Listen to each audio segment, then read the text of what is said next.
Hi everyone, my name is Sam of Ur, and this is the Stanley Parable.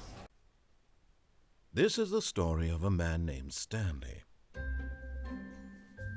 Stanley worked for a company in a big building where he was employee number 427. Employee number 427's job was simple. He sat at his desk in room 427 and he pushed buttons on a keyboard. Orders came to him through a monitor on his desk, telling him what buttons to push, how long to push them, and in what order. This is what employee 427 did every day of every month of every year. And although others might have considered it soul-lending, Stanley relished every moment that the orders came in, as though he had been made exactly for this job. And Stanley was happy. And then one day, something very peculiar happened. Something that would forever change Stanley. Something he would never quite forget. He had been at his desk for nearly an hour when he realized that not one single order had arrived on the monitor for him to follow. No one had showed up to give him instructions, call a meeting, or even say hi. Never in all his years at the company had this happened, this complete isolation. Something was very clearly wrong. Shocked, frozen solid, Stanley found himself unable to move for the longest time. But as he came to his wits and regained his senses, he got up from his desk and stepped out of his office. Following orders. Now what? Now what, Mr. Narrator All Man? of his co-workers were gone. What could it mean? You tell me. Stanley decided to go to the meeting room. Perhaps he had simply missed a memo. This way. Must be this way.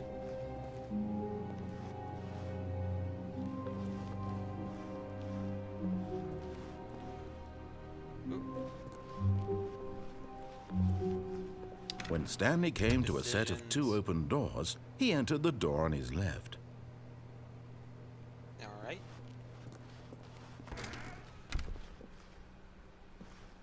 I've never actually gone through this door. I've played this before, but I didn't obey the instructions.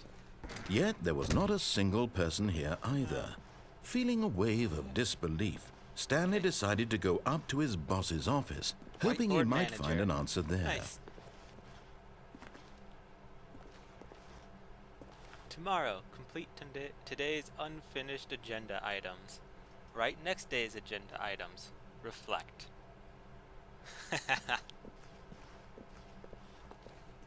Using slides to assure employees. Oh, wait. Everyone is unique. You most of all. Nice. Have you ever had an employer that says stuff like that? So annoying. Up or down? Coming to a staircase, Stanley walked upstairs to his Alright. boss's office. But what's downstairs? Alright. Alright. Breaking orders. It's dark. Who cares? I'll go up.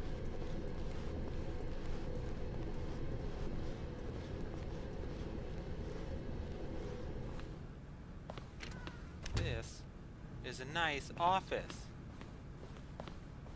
Executive bathroom? Why don't I have one of those? I need an executive bathroom.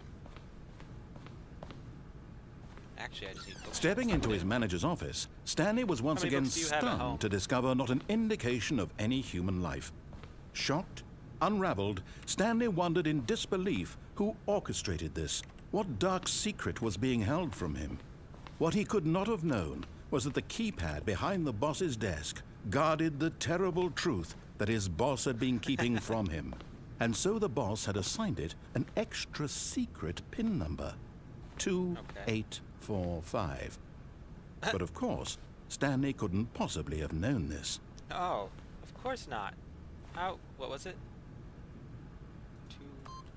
What? No. What? 2, 4, 8, 5. There we go. I remember things. Stanley just sat around that was twiddling his lucky. thumbs. That was Trying so to lucky. input anything on the device was useless, since he could never possibly know that the combination was 2845. Oh, did I do it wrong? 2845? 2845. What if I get it wrong? Stanley simply began entering random codes into the keypad, knowing full well the sheer statistical unlikelihood that this would ever result in a correct combination. If he knew that the combo was 2845, forgot. But it turns out that the panel's emergency override kicked in, and the door just opened all by itself. And Stanley got the hell along with the story. Well, whoop-de-doo. Oh, this is great. Oh. How often do you get to troll the narrator of anything?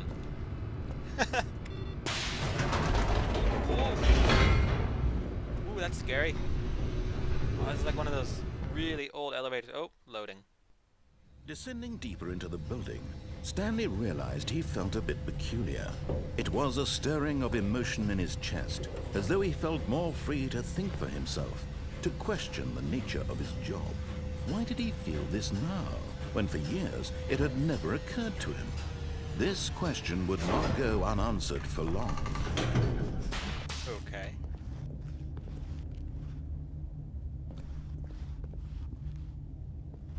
Stanley walked straight ahead through the large door What? that read Mind Control Facility. Escape. Although this passageway had the word escape written on it, the truth was that at the end of this hall, Stanley would meet his violent death. Okay. But of course, He hasn't Stanley lied to me thought yet. better of it and realized he simply had too much to live for. Wait, what if I go back? Nope, still on board with death. Still on board with death. I love it. And back again. Gonna say something witty? Come on, narrator, snap to it. I want to hear some. Whoa! Hey, wait, whoa! Well, you didn't say anything yet. Ooh. Okay.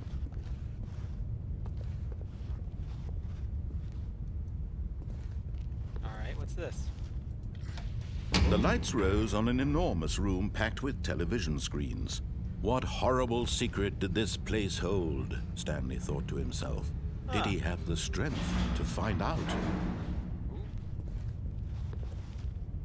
Ooh. New room. Wait, which one's new? This one. This one's new. No backtracking. Alright. Okay.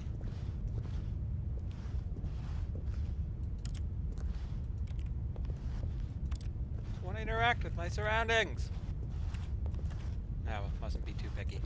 Alright. Now the monitors jumped to life, their true nature revealed.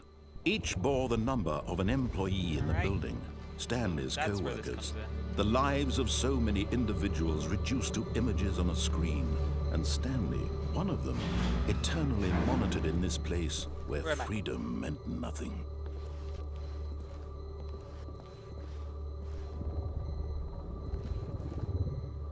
That's kind of dark.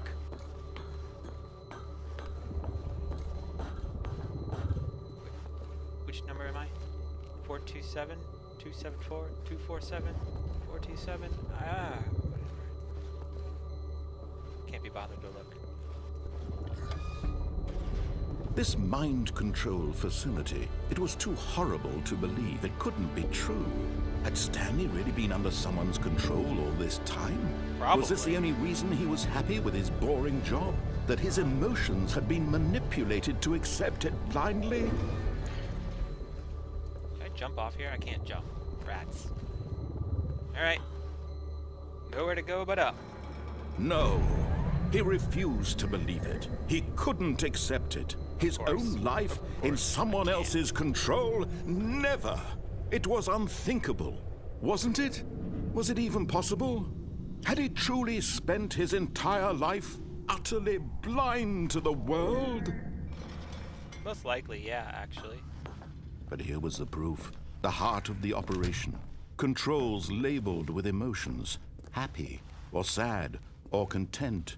Walking, eating, working. All of it monitored and commanded from this very place. And as the cold reality of his past began to sink in, Stanley decided that this machinery would never again exert its terrible power over another human life. For he would dismantle the controls once and for all. Really?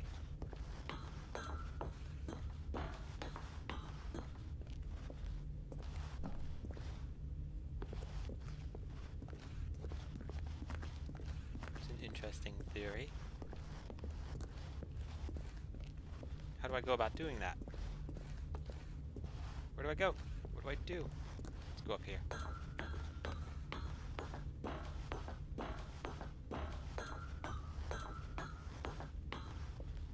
Four. Does nothing. None of these buttons work. Come on.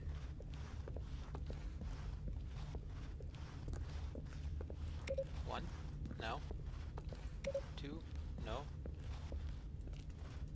Random buttons. Don't push. No. Console disabled. Nope. Nope. Ooh, these buttons are all lit. Nope. Nope. Nope. Nope. Nope. Nope. Nope. Wait, maybe? Nope.